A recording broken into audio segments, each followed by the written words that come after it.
Imagine a world, not too long after creation, where humanity began to veer violently off course. A time when purity was deliberately tainted, divine lines blurred, and the very fabric of existence was stretched to its breaking point. We are talking about a shocking event, a forgotten history of forbidden mingling and monstrous offspring that once walked the earth, beings of immense stature and unparalleled wickedness. The Bible doesn't hide this. In fact, it reveals a cosmic drama that set the stage for the greatest divine judgment ever witnessed, a narrative shrouded in mystery and profound theological implications. This is the unvarnished truth of how the sons of God fell, how giants rose, and how humanity's path was forever altered. The earth, still fresh from the breath of its creator, was soon tainted by an unspeakable act. After Cain slew his brother Abel, the silence that fell upon the land was not one of peace, but an unbearable vacuum of sorrow and accusation. The echo of shed blood cried out from the very soil, and the face of the Almighty, Yahweh, turned away from him. Marked by the indelible stain of guilt and the grim brand of punishment, Cain was cast out from the presence of God, his soul torn asunder, broken within, yet his countenance hardened by an unyielding pride. His heart became a veritable battlefield. On one side, he bore the crushing weight of remorse, a gnawing ache for the life he had extinguished. On the other, he clung fiercely to an primal urge to survive, to impose his will, even in the desolate expanses far from the divine gaze. His journey led him eastward, towards an unfamiliar land known as Nod, the land of wanderers. There, every stone seemed to whisper a reminder that he was destined for perpetual unrest, forever a fugitive. Yet, Cain was not utterly alone. Accompanying him was a woman, most likely a kinswoman, perhaps even a sister. For in those nascent days, the children of Adam and Eve intermarried to fulfill the divine mandate to multiply humanity. She followed him with steps that were firm, though her eyes held a complex mixture of fear, an ember of hope, and a profound silence. When they finally reached Nod, they established a rudimentary camp. The nights were cold, and the relentless wind seemed to whisper Abel's name with every gust, a mournful lament carried on the air. One of those desolate nights, as they stoked the flickering flames of their fire, she dared to break the oppressive silence. "Cain," she began, her voice soft but steady, "what now will become of us? We have left our family behind. What awaits us in this barren place?" Cain stared fixedly into the dancing embers, and with a voice grave and heavy, he replied, "The face of God no longer accompanies me. This is my destiny, to wander. But here we will make our life, even if it is in solitude." She looked at him, and with a tender gesture, placed her hand upon his. "Perhaps," she murmured, "even in this darkness, we can build something new. Not all is lost." Days turned into weeks, then months, and amidst that harsh, unforgiving land, the woman conceived. The news resonated deeply within Cain. The life burgeoning within his wife became a fragile breath of hope, a fragile new beginning in the midst of his harsh exile. When the child was born, Cain named him Enoch, a name meaning initiated or dedicated.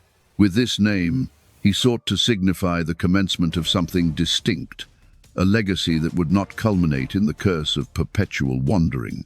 Driven by this fierce desire, Cain erected a city and named it Enoch, after his son. Stone upon stone, timber upon timber, he began to build not merely a dwelling place, but a potent symbol of permanence amidst the profound uncertainty of his existence. It was as if he sought to defy his very destiny. Though God had marked him as an errant, Cain chose to leave an indelible mark, to found a home, and to perpetuate his name through the diligent work of his own hands. Within the nascent walls of that primitive city, two opposing truths resonated, the crushing weight of guilt and the burgeoning force of life. Cain, the man who had spilled innocent blood, now raised fortifications to protect his son. Enoch became the emblem of a new beginning, and the city, the tangible mark of a man who, even far from God, refused to simply vanish. This city began to flourish. Its nascent streets, initially mere dusty paths, soon became thoroughfares where voices echoed, where children played and laughed, where hearth fires illuminated the ever-lengthening nights. Cain had daughters, and when Enoch reached his youth, he took one of them as his wife, thus solidifying the lineage that lived profoundly apart from the direct presence of Yahweh. Life in Nod multiplied, yet the palpable absence of God was acutely noticeable. There arose a generation that sought progress, beauty, strength, and pleasure, but not worship nor obedience to the Creator. Cain's descendants embarked on a divergent path, meticulously constructing a world where human brilliance shone brightly, but where the eternal light of divine communion slowly but surely dimmed. It was in this burgeoning human-centric society that Lamech, one of Cain's descendants, was born. He became the first man to take 2 wives, introducing polygamy as a stark signal of escalating moral degradation. His wives were Adah and Zillah. Adah, whose name means ornament or adorned, was renowned for her grace and external beauty. She became a symbol of the vanity that began to define this lineage. Zillah, whose name means shadow or protection, represented a deeper sensuality, a distorted refuge of carnal affection. From Zillah, Naamah would be born, a woman whose name meant pleasant or delightful, a testament to a captivating beauty that ensnared gazes. Yet, this beauty was not consecrated to the God who had formed humanity. The lineage of Cain did not merely multiply in numbers, but also in remarkable talents and profound skills. From them emerged Jabal, who became the father of those who dwell in tents and keep livestock, nomadic men who found their way of life in animal husbandry, mastering the vast plains. Another descendant was Jubal, hailed as the father of all who play the harp and flute. But this music, while enchanting, did not ascend to the heavens as an offering of praise. Rather, it became sensual, inciting disordered passions, promoting the intoxication of pleasure and sin. Melodies that ought to have been hymns of gratitude to God were transformed into rhythms that further distanced men from their Creator. Then came Tubal-Cain, a master craftsman of all things bronze and iron. With his powerful hands, he molded weapons and intricate tools, dominating fire and metal as if they were extensions of his own formidable will. The forge blazed day and night, and from the rhythmic clang of his hammers emerged spears, swords, and knives, instruments of dominion and often violence rather than humble service. As the polished metals gleamed under the sun, the heart of that generation grew as hard and unyielding as the very iron they produced.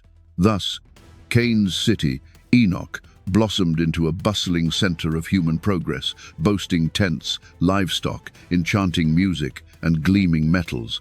To the eyes of the burgeoning world, it seemed to flourish with vitality, yet in truth, it was a lineage profoundly estranged from God, building its own kingdom far from the true king.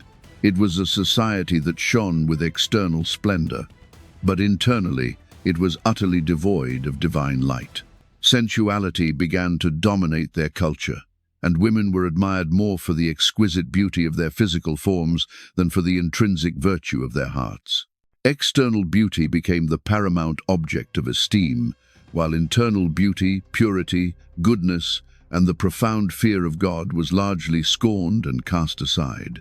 But even amidst that generation, corrupt and estranged from its Creator, the Lord began to raise a new lineage. Adam and Eve, still grieving deeply over the loss of Abel and bearing the shame of Cain's banishment, received a new son, whom they named Seth, meaning appointed or placed instead. It was as if God, in his infinite mercy, granted humanity a second chance, raising from the righteous seed an heir who would replace Abel, who had been poured out as an innocent offering. Seth grew with a heart distinct from his older brother. Although he bore the inherited marks of sin, a fervent spark of devotion burned brightly within him. He did not conform to the path of Cain, nor to the worldly vanity of his descendants, but instead earnestly sought the God of his father Adam, the Creator who had formed man from the dust of the earth. Seth, too, had sons, and among them was Enoch, whose name means fragile man or mortal man. The name itself served as a solemn reminder of the human condition, weak, transient, and utterly dependent on the grace of the Most High. It was in the days of Enoch that something truly momentous occurred. Then men began to call upon the name of the Lord. In the midst of Nod's corruption, the sensual strains of music and the relentless clang of hammers in the forge that filled the air, a distinct voice emerged, a fervent cry that ascended to heaven. A song of heartfelt adoration, a prayer that acknowledged the immense greatness of the one true God. There, a line of men began to form who did not seek to build their own ephemeral kingdoms, but rather to surrender themselves to the eternal kingdom. Two distinct lineages now walked upon the earth. On one side, that of Cain, filled with human progress, external beauty, formidable weapons, sensual music, and cities constructed upon the shifting sands of pride. On the other, that of Seth, marked by a diligent search for God, by the profound humility of those who recognized their inherent fragility, and by an earnest desire to invoke the sacred name of the Lord. These were the sons of God, those who consciously chose to walk under the guiding light of his divine presence. Yet, as men multiplied upon the face of the earth and daughters were born to them, the sons of God began to look upon the daughters of men with eyes that were no longer solely fixed on faith. Their garments shimmered with intricate embroidery, their hair was adorned with precious stones, and in the bustling public squares they danced with movements that awakened hidden, carnal desires. The stage was set for a mingling, a blurring of lines that would have catastrophic consequences, a hidden truth about what truly preceded the Great Deluge.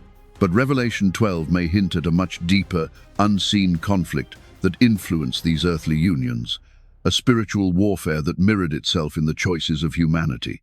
As the world expanded, marked by the contrasting paths of Cain's innovative yet increasingly profane lineage and Seth's devout but vulnerable descendants, the narrative intensifies, drawing us closer to the precipice of humanity's greatest fall.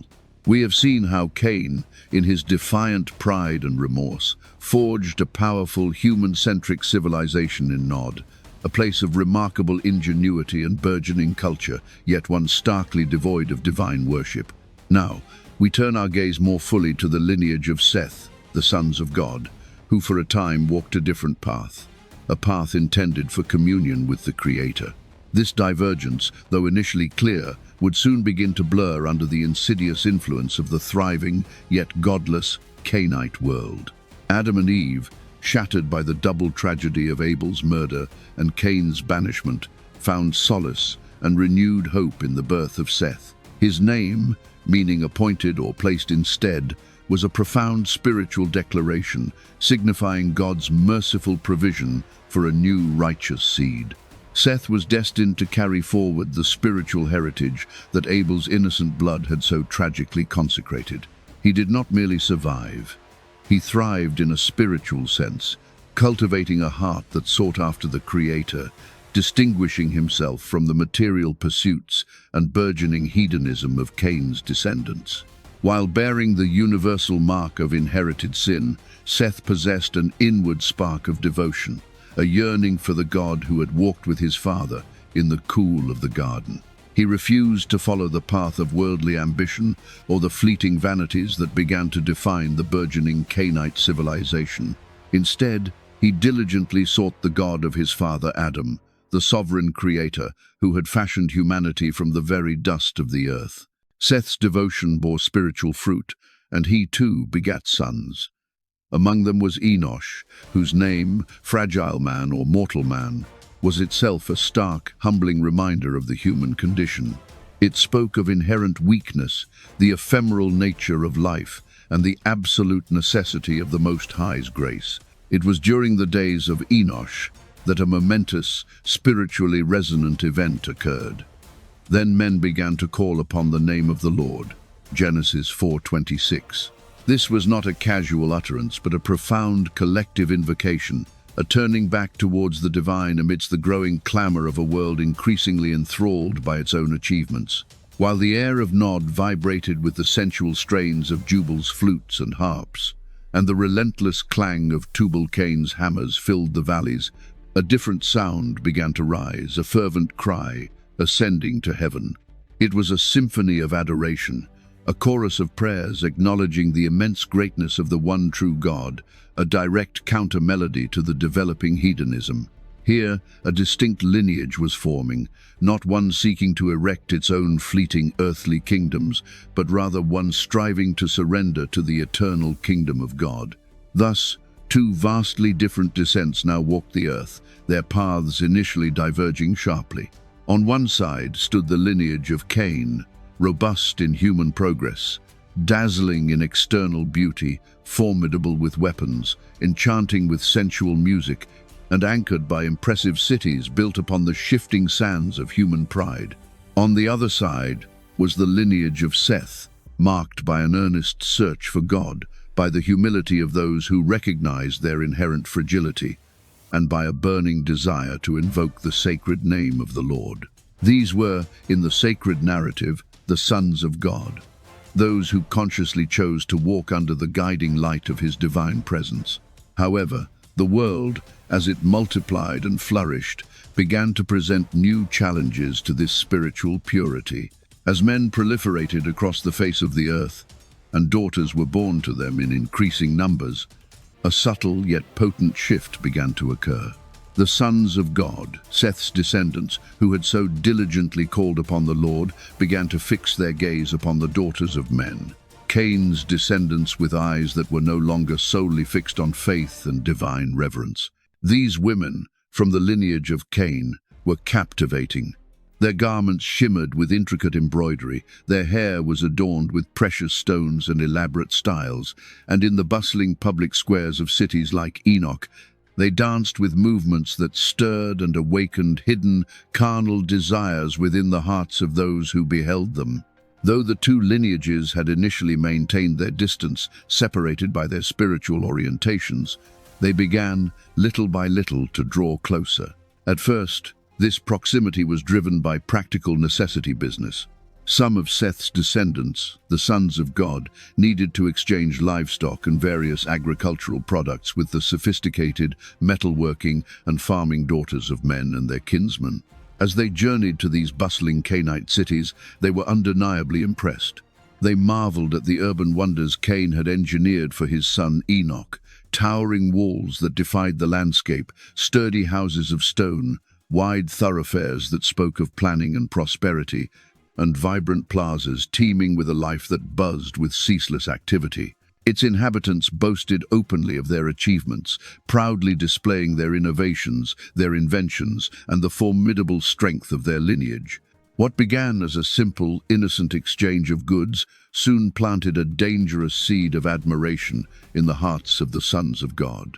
The descendants of Seth, who had initially maintained a reverent separation, found themselves increasingly attracted by the inventions and material accomplishments of the sons of Cain.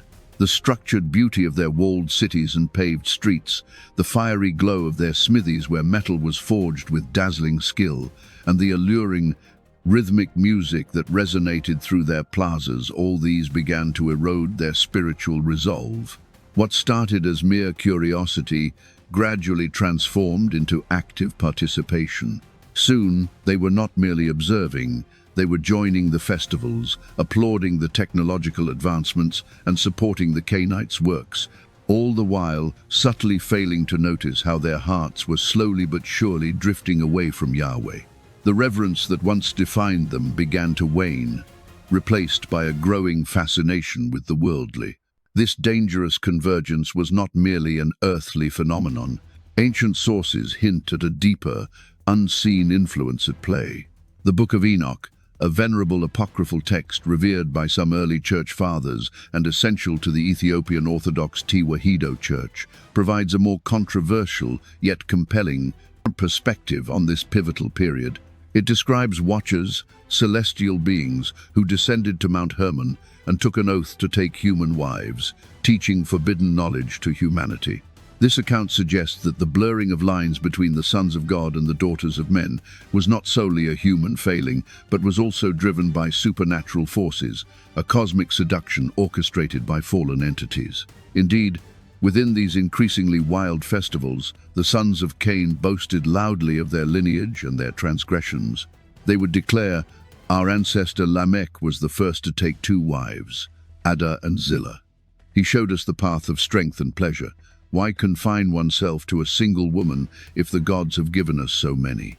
Chants and drums resonated through the night, and the daughters of men danced with overtly provocative movements around roaring bonfires. Wines flowed freely in clay goblets, and the firelight illuminated the faces of men laughing without restraint, their inhibitions dissolving with each passing hour. It was on one such tumultuous night that Nara, a daughter of men, fixed her enchanting eyes upon Malak, a descendant of Seth. She approached him slowly, a seductive smile playing on her lips, a cup of wine held temptingly in her hand. "Son of Seth," she purred, her voice soft, her gaze piercing, "why do you remain apart?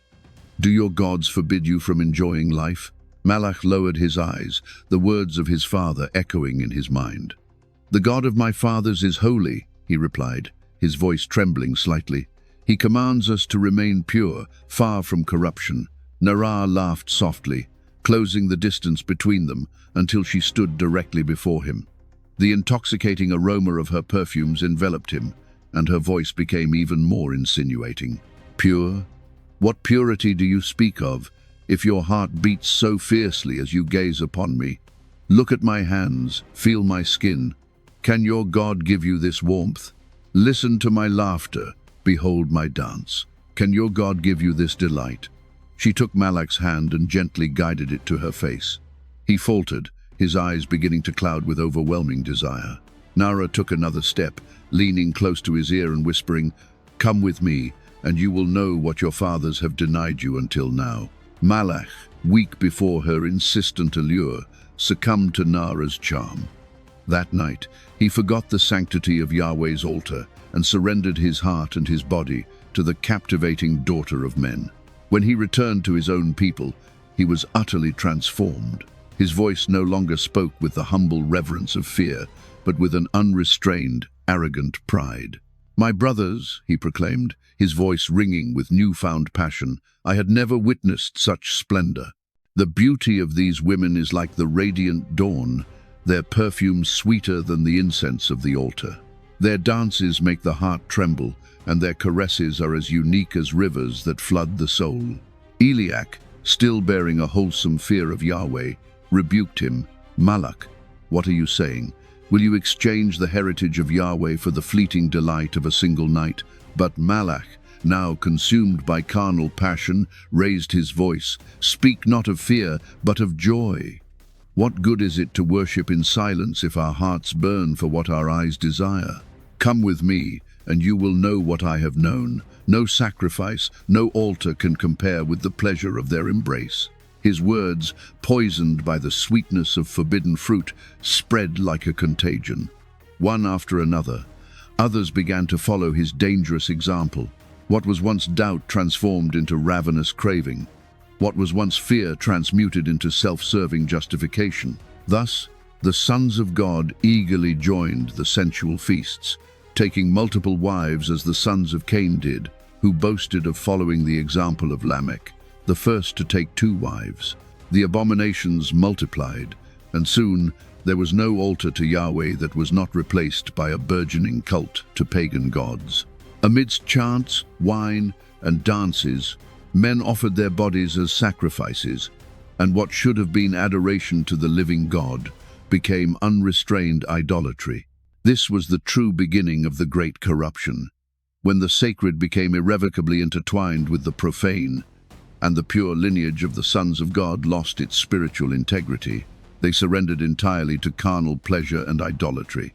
It was a cosmic tragedy, an internal corruption that mirrored the spiritual war hinted at in the heavens. For when angels fall, they do not fall alone, and the subsequent debasement on earth often carries the invisible imprint of their transgression. We have journeyed through the contrasting landscapes of humanity's early history, from the defiant spirit of Cain, forging his own destiny in Nod, to the devout, yet ultimately vulnerable lineage of Seth. We have witnessed the gradual, insidious blurring of the sacred and the profane, culminating in the great corruption where the sons of God succumbed to the alluring temptations of the daughters of men. Now we delve into the terrifying, monumental consequence of these forbidden unions. the birth of beings unlike any seen before or since the Nephilim. This is where the ancient texts truly begin to unravel a profound mystery, revealing how the choices of humanity, coupled with deeper spiritual forces, could reshape the very biology of the earth. In the midst of that deepening darkness, Malach, a descendant of Seth who had been so cunningly seduced by Nara, a daughter of men, took a further, more definitive step. He took her as his wife. From that illicit union, a son was born, whom they named Ardok, a name signifying dominating strength or power that rules. From his earliest days, the child displayed strange and unsettling signs. While other infants merely babbled, his voice resonated with an unnerving gravity. While other toddlers learned to take hesitant, uncertain steps, he walked with a firmness and purpose that belied his tender years. As the years unfolded, his physical form began to develop far beyond the natural bounds of human growth. At an age when a young man merely begins to mature, Ardok was already noticeably taller and vastly stronger than any man of his generation.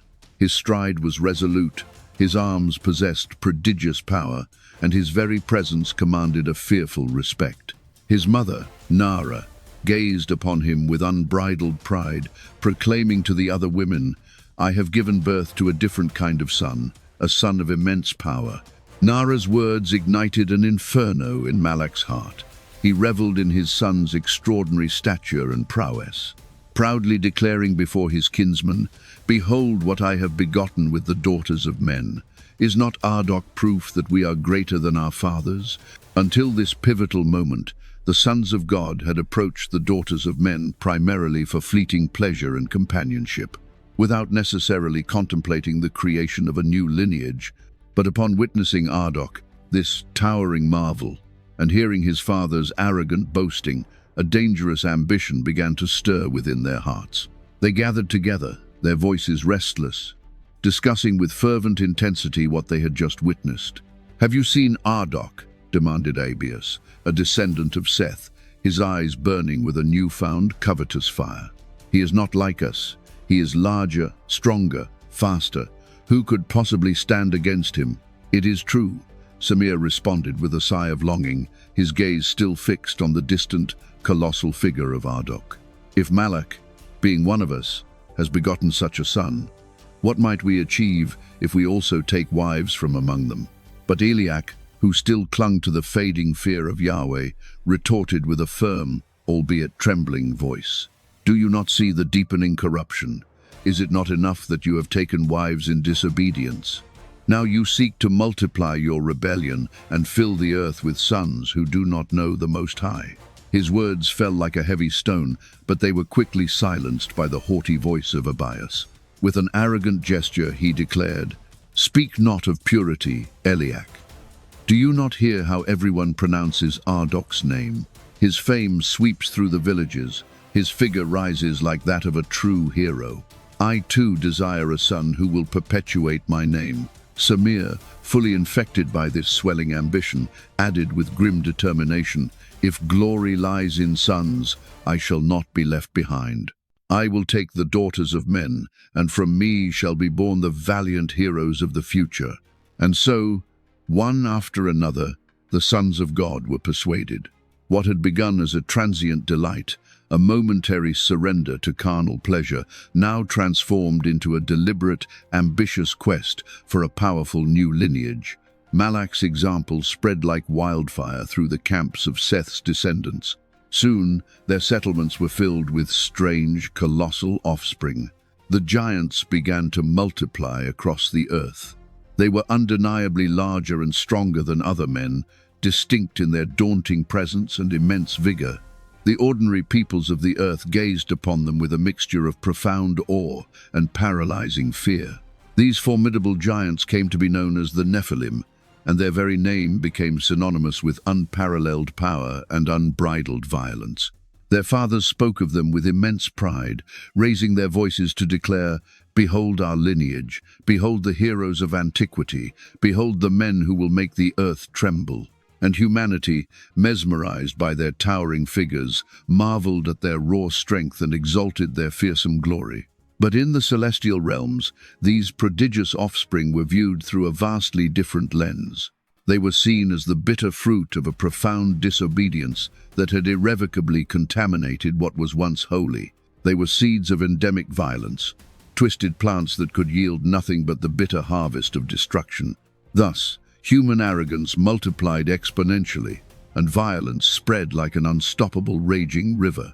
Corruption became the indelible seal of a generation that had completely abandoned the pursuit of Yahweh's presence.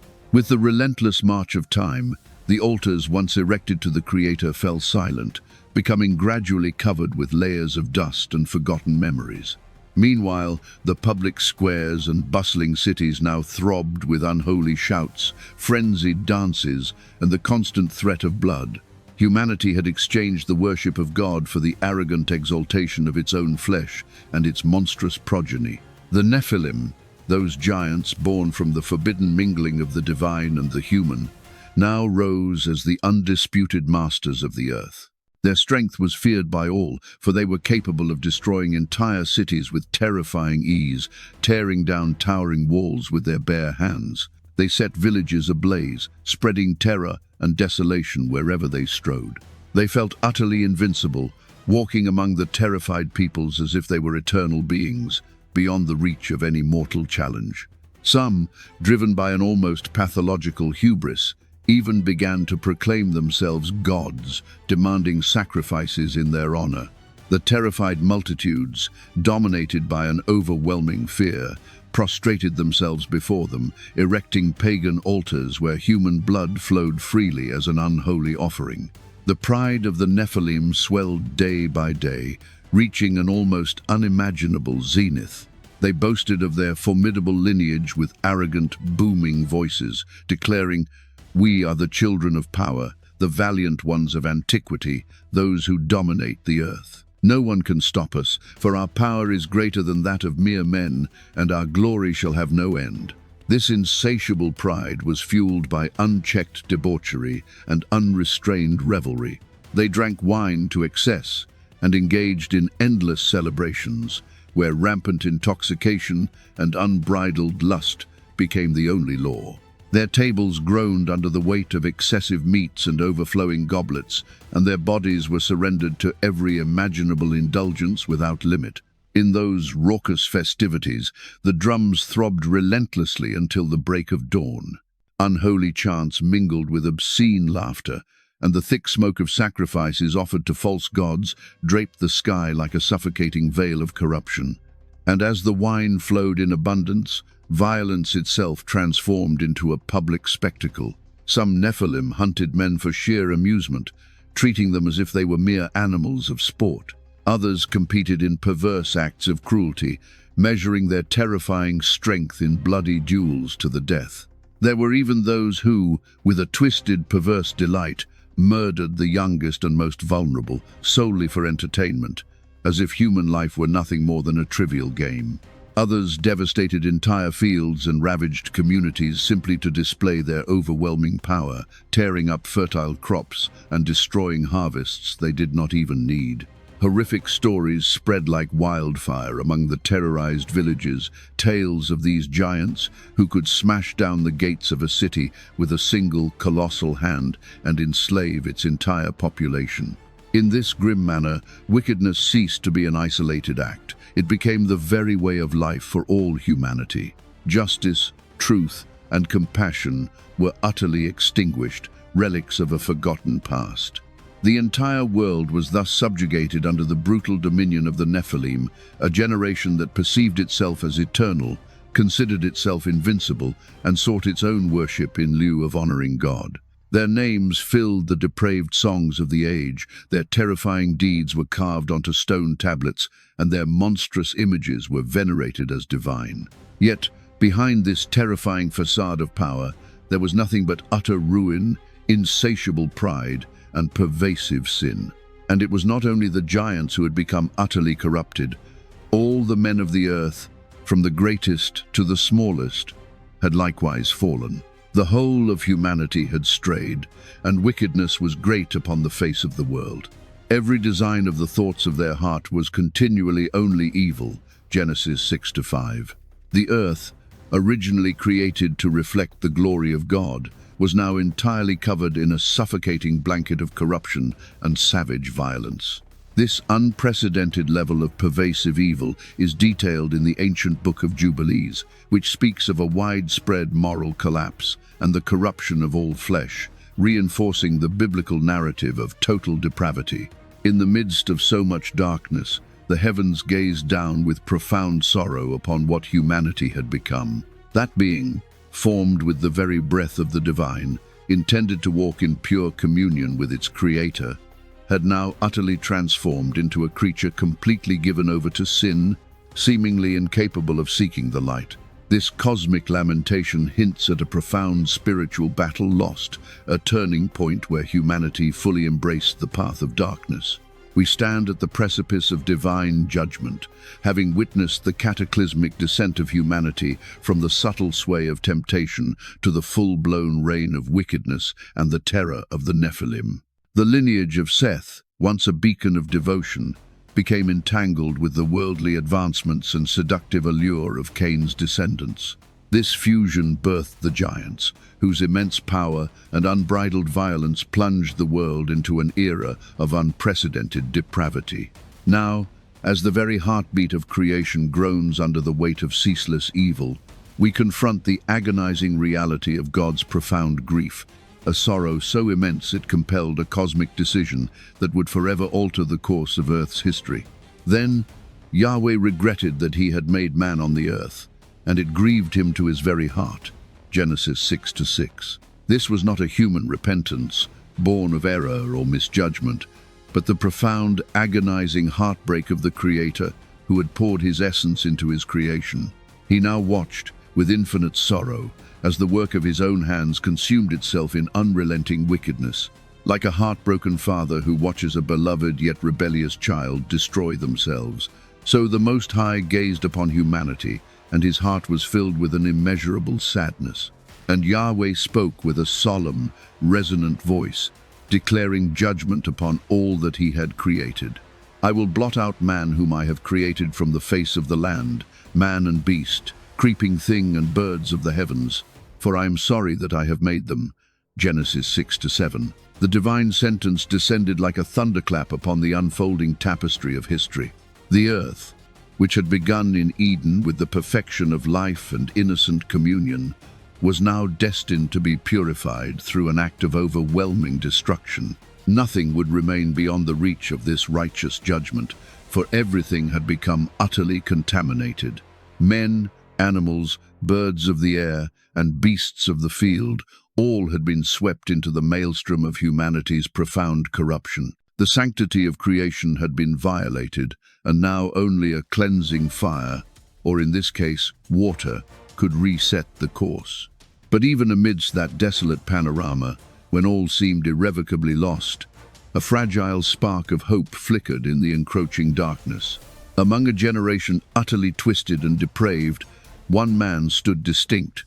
His name was Noah. He was not perfect in himself. No human being could claim such a state after the fall, but his heart diligently sought the Creator. His life steadfastly turned away from the pervasive paths of violence that enveloped the world. The sacred scripture declares, "But Noah found favor in the eyes of Yahweh." Genesis 6-8. That unmerited favor was the slender thread that held history together, the slender bridge between a world condemned and the awesome promise of a new beginning. While entire humanity hurtled towards inescapable judgment, Noah was looked upon by God with divine favor, and in him rested the seed of salvation that would preserve life itself, ensuring that all was not utterly lost. It was then that Yahweh spoke to Noah with a voice clear and solemn, unveiling the terrifying mystery of his divine purpose. "I have determined to make an end of all flesh, for the earth is filled with violence through them. Behold, I will destroy them with the earth." Genesis 6:13. "Make yourself an ark of gopher wood. Make rooms in the ark, and cover it inside and out with pitch." Genesis 6:14. This is how you are to make it. The length of the ark, 300 cubits, its breadth 50 cubits, and its height 30 cubits. Genesis 6:15. You shall make a roof for the ark, and finish it to a cubit above, and set the door of the ark in its side. Genesis 6:16. You shall make it with lower, second, and third decks. Genesis 6:16. For behold, I will bring a flood of waters upon the earth to destroy all flesh in which is the breath of life under heaven. Genesis 6:17. Everything that is on the earth shall die. But I will establish my covenant with you, and you shall come into the ark, you, your sons, your wife, and your sons' wives with you. Noah's heart trembled as he heard those awesome words. He knew that the judgment was imminent, an inescapable reality, and that a world steeped in such depravity would not easily believe such an astonishing prophecy. With unwavering faith and resolute obedience, he gathered his sons Shem, Ham, and Japheth, and conveyed to them the explicit divine command. They, with firm hands and unyielding resolve, began to fell trees, cut massive beams, and painstakingly raise the colossal structure that would, against all human logic, save all life. The rhythmic blows of their hammers resonated through the valley, not only as an echo of tireless labor and burgeoning hope, but also as a stark, ominous announcement of the impending judgment. As the colossal construction began to take shape, men from the surrounding regions began to congregate, drawn by curiosity, then by incredulity. The towering Nephilim, immensely proud of their terrifying strength and feeling utterly invincible, approached the site with boisterous jeers and mocking laughter. One of them, a giant named Dagon, raised his booming voice and declared with scornful mirth, "Noah, what is this ridiculous undertaking? Do you truly believe you can resist us, the mighty ones, with mere wood and nails? Look at our arms, our formidable swords, our impenetrable cities. We are eternal. Nothing can destroy us." Noah, without averting his gaze from his arduous labor, responded with an unwavering firmness, "Yahweh has shown me what you refuse to hear. The end of all flesh is near. It will not be your weapons nor your strength that will sustain you. Waters are coming that will cover the entire earth, and only those who enter the ark will live." The giants erupted in scornful guffaws. Another among them, the towering Ardok, son of Malak and Nara, stepped forward, his voice a thunderous roar. "Old fool," he exclaimed, "what waters could possibly stand against us? We are greater than mere men, stronger than the fiercest rivers, taller than the highest walls. Do you truly believe a flood can erase us? If the waters rise, we will swim, and if winds come, we will conquer them." Noah looked at them with profound, sorrowful compassion and reiterated, "This is no ordinary water, Ardok. These are the waters of God's righteous judgment. Neither your colossal size nor your vaunted strength will save you. Repent, turn back to Yahweh, for there is still time." But the giants, defiantly raising their overflowing cups of wine, responded in a unified, mocking chorus. "Never. We are the lords of the earth. Let your flood come, and we shall see who laughs last." With the passage of time, the mockery of Noah and his family became even more blatant, more brazen. The giants and ordinary men alike began to organize elaborate, decadent feasts near the very construction site of the ark, drinking without measure and indulging in every conceivable immoral act directly in front of Noah and his sons. They performed these vile displays as a perverse spectacle, as if their sin were a deliberate challenge to God's urgent message. Amidst raucous laughter and drunken shouts, some taunted, "Look, Noah, did you not say your God detests these things? Well, behold them. Tell your God that here we are, living exactly as we please." Others, in their advanced state of inebriation, embraced each other and collapsed to the ground, roaring with laughter, while women danced provocatively to the intoxicating sounds of drums and flutes. A particularly large giant staggered forward, a cup clutched in his immense hand, and bellowed, "If your God truly means to send waters, then let him do it now. In the meantime, we will continue to drink and revel, for this is our kingdom, and it shall never fall." And they did not merely mock Noah, they also ridiculed his sons. A group of men approached Shem, Ham, and Japheth as they toiled tirelessly, shouting, "Abandon your father's madness, come with us. You are young, you are strong, and you have no reason to waste your lives on that useless ark. Here there is wine, there are endless feasts, and there are women who will make you forget those words of judgment."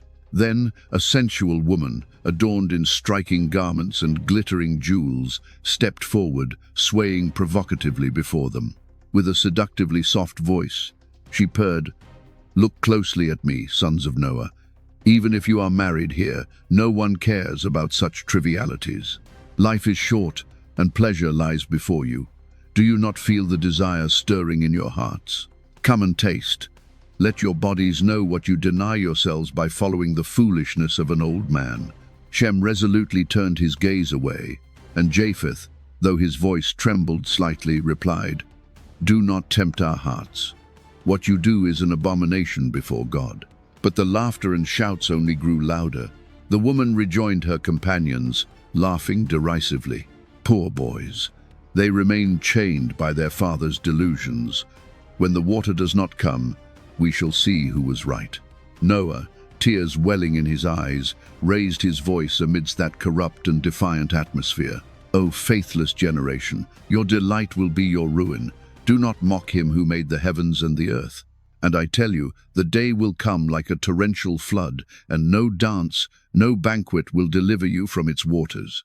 But the men responded with jeers and whistles, and the giants, raising their goblets high, toasted with roaring laughter, as if defiantly challenging the very heavens themselves. This pervasive defiance, this utter rejection of divine warning, finds a chilling echo in the New Testament. In Matthew 24-37:3-9, Jesus himself speaks of the days of Noah, declaring, "For as were the days of Noah, so will be the coming of the Son of Man. For as in those days before the flood they were eating and drinking, marrying and giving in marriage, until the day when Noah entered the ark. And they were unaware until the flood came and swept them all away. So will be the coming of the Son of Man." This biblical argument powerfully underscores the historical event, highlighting not only the wickedness of the time, but also the world's willful ignorance and indifference to impending judgment, a pattern that transcends eras. And so, both the towering giants and the rest of humanity continued to mock Noah and his sons. Far from repenting, they plunged deeper and deeper into sin, their hearts hardening with each passing day. Thus, time continued its relentless march. Noah and his family persevered, tirelessly working, patiently obeying the divine command. Every swing of the axe, every plank meticulously placed, was a silent yet powerful testimony against that incredulous generation. And though day after day Noah preached the righteousness of God, giants and men alike remained entrenched in their arrogance, scoffing at a judgment they could not yet see. Utterly convinced that nothing and no one could ever bring them down, they exalted themselves with arrogance beyond measure, scorning every warning and ignoring the voice of truth that pleaded for repentance. The ancient world was hurtling towards its inevitable cataclysmic conclusion, its final days marked by arrogance, corruption, and deafening mockery before the unleashing of divine judgment upon the earth. The long, arduous years of construction have passed. We have borne witness to Noah's unwavering faith amidst relentless mockery, his family's steadfast obedience against a tide of depravity, and the world's descent into a terminal state of wickedness, dominated by the colossal Nephilim. The stage is now set for the final, terrifying act of divine judgment and the miraculous preservation of life. As the final planks are hammered into place, the looming ark stands not just as a testament to human faith, but as a stark, physical ultimatum to a world that has scorned its creator. This final chapter will detail the culmination of that ancient narrative, bringing us to the very brink of the flood and beyond. Years turned into decades, and finally the colossal ark was completed. Its massive wooden form rose majestically in the valley, an imposing and utterly bizarre monument in the eyes of men, a ridiculous folly to the scoffing giants, but to Noah and his household, it was a sanctuary of profound hope. When Noah and his sons began the laborious task of storing provisions within the ark, vast quantities of grains, fruits, seeds, and fresh water, the giants, ever present in their arrogance, gathered once more to mock. One of them, a monstrous figure, bellowed with derisive scorn, "Behold the madman! Not only did he build a useless box, but now he fills it as if he plans to move to the desert with all the livestock of the earth." Laughter erupted from the assembled men, echoing across the valley. Another added, with a sneer, "Noah, when you run out of wine for your pathetic banquets, let us know. We will show you what true celebration tastes like." But Noah, in the midst of his solemn labor, responded with a voice firm and resonant, "I prepare not for a banquet, but for judgment. Yahweh has declared that he will soon cover the entire face of the earth with waters, and only those who are within the ark shall live." The men booed him, the giants hurled insults, and the women, their faces contorted in derision, laughed at his dire words.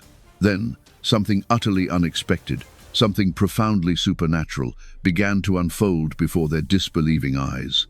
The animals started to arrive. First, they came in pairs, then in larger groups, birds of the sky, fierce beasts of the field, domestic animals, and wild creatures, all moving in perfect, orderly procession. There was no violence, no confusion, only a silent, determined march, as if guided by an invisible, omnipotent hand. The assembled crowd was stunned into an astonished silence, their mocking laughter dying on their lips. For a fleeting moment, a hush fell over the valley, but soon the relentless jeers returned. "What a spectacle!" shouted a giant, roaring with renewed laughter. "Even the animals believe the old man's madness," a woman added with a dismissive wave of her hand. "Noah, you'll be living with goats and pigeons. I hope your ark smells good when all this is over." Noah turned towards them, his voice rising with solemn authority. "Yahweh has shown me what you refuse to see. In 7 days the deluge will come upon the earth. There is still time. Repent and turn to God, for the door of mercy will not remain open forever." But the cacophony of jeers only grew louder. Men and women defiantly returned to their banquets, their frenzied dances, and their wedding feasts, celebrating with even greater abandon. The giants, raising their overflowing cups of wine, toasted with deafening guffaws, shouting, "Ha! 7 more days to celebrate. Let us drink to the madman and his animals." And so, the 7th day arrived. Noah, his wife, his sons, and his sons' wives entered the ark. The mocking multitude accompanied them, hurling insults and crude jests. Some shouted, "Close the door tightly, Noah, lest your animals escape." Others sneered, "Enjoy your confinement, old man. We will continue to live free." But then, without the touch of any human hand, Yahweh himself closed the door of the ark.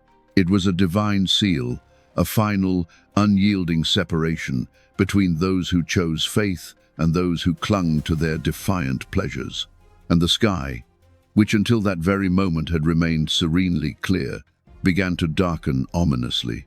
Black, swirling clouds gathered with terrifying speed. The wind howled with a fierce, primeval roar, and suddenly the first drops of rain began to fall. At first, some still feigned nonchalance, lifting their faces to the rain, still clinging to their denial. "It's just water," they screamed, desperately trying to convince themselves and each other. But the isolated drops quickly transformed into torrential downpours, and the roar of the heavens became unbearable. Then, with a terrifying seismic tremor, the waters of the deep broke forth from the very bowels of the earth, and mighty rivers surged where only dry land had existed moments before. The ground turned to treacherous mud. Houses began to sway and crumble, and the faces once contorted in arrogant scorn now twisted in raw, unadulterated panic. The Nephilim, those towering giants who had believed themselves invincible, raised their booming voices, attempting to rally. "It's just a storm. It will soon pass. Resist." But the waters continued to rise relentlessly, swallowing fields, sweeping away harvests, carrying off livestock, and utterly obliterating homes. People, now consumed by terror, sprinted towards the mountains, desperately seeking refuge, and multitudes surged together, screaming with unimaginable horror. It was then that the first bodies began to float upon the churning waters, children, the elderly, and women who had been too slow to escape. Their faces, disfigured by the last agonizing moments of fear, chilled the blood of those who still clung to life. There were no more laughter or jeers, only guttural cries, desperate weeping, and utter despair. "Noah, open the door! Let us in with you!" some wailed, pounding frantically on the unyielding wooden planks of the ark. "Have mercy, old man, save us from these waters." Others pleaded, falling to their knees in the thickening mud. Inside the ark, Noah wept, his heart heavy with grief, but there was nothing he could do. The door had been sealed by the hand of God, and no human could open it. The waters continued their inexorable ascent. The giants, who had so arrogantly proclaimed their invincibility, now ran in desperate, frantic terror, clambering up rocks, scaling hills, but the relentlessly rising water pursued and swallowed them. They were no longer the strong, the indomitable beings they had proclaimed themselves to be. They wept, they pleaded for mercy, they begged for clemency, their faces etched with absolute terror, demonstrating that their vaunted greatness was nothing more than a fragile illusion. One of them, a massive figure, screamed as he struggled against the powerful current. "There is no mountain high enough. The waters pursue us." And when the waters had covered the highest mountains under the whole heaven, all flesh died that moved on the earth, birds, livestock, beasts, all swarming creatures that swarm on the earth, and all mankind. Genesis 7:21. Giants, men, women, children, and the elderly. The desperate cries for help were silenced, the fervent pleas drowned beneath the raging torrents, and the entire world was ultimately buried under the righteous divine judgment. Within the ark, Noah and his family remained in a profound, reverent silence, knowing with absolute certainty that what Yahweh had declared had come to pass. Thus ended the terrifying saga of the Nephilim and of that entire generation that had become so utterly corrupted. The formidable strength, the captivating beauty, and the monumental arrogance that they had so defiantly exalted could not save them. Only Noah, his family, and the unbreakable covenant of God remained, a poignant reminder that mercy is always available for those who humble themselves, but divine justice is an inevitable, uncompromising reality for those who persist in profound, unrepentant evil. This catastrophic event finds a chilling parallel in the warnings of 2 Peter 2:4-5, which states, "For if God did not spare angels when they sinned, but cast them into hell, and committed them to chains of gloomy darkness to be kept until the judgment, if he did not spare the ancient world, but preserved Noah, a herald of righteousness, with 7 others, when he brought a flood upon the world of the ungodly." This powerful New Testament passage explicitly links the judgment of the angels, the watchers from Enoch, if one considers the broader scriptural context, with the judgment of the ancient world through the flood, cementing the theological argument that spiritual rebellion and earthly corruption are inextricably connected and incur divine wrath. The waters receded, leaving behind a scarred but cleansed earth, ready for a new beginning. The giants were gone, their very memory destined to become a whisper in the winds of time, a cautionary tale etched into the very stones of the planet. But the legacy of their existence, the profound theological questions they raise, and the lessons of human and spiritual corruption continue to resonate through the ages, revealing deeper truths about divine justice and the enduring power of faith. And so the waters, having accomplished their ancient, sorrowful purpose, slowly began to recede. The colossal ark, once a strange anomaly against a vibrant, sinful world, now rested upon the silent peak of Ararat, a profound symbol of divine preservation.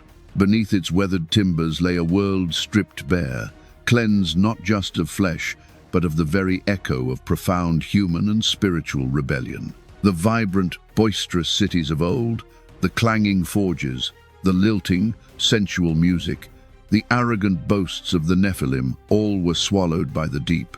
A vast watery stillness now embraced the horizon, reflecting a sky renewed, a testament to a God who, in his boundless sorrow, had nevertheless extended a single, unwavering thread of grace. Noah stepped onto the pristine earth, no longer shadowed by the cacophony of human defiance, but embraced by the profound quietude of a fresh beginning. The wind, once a carrier of jeers, now whispered promises of renewal. His feet, once tired from endless toil, now walked upon ground reborn.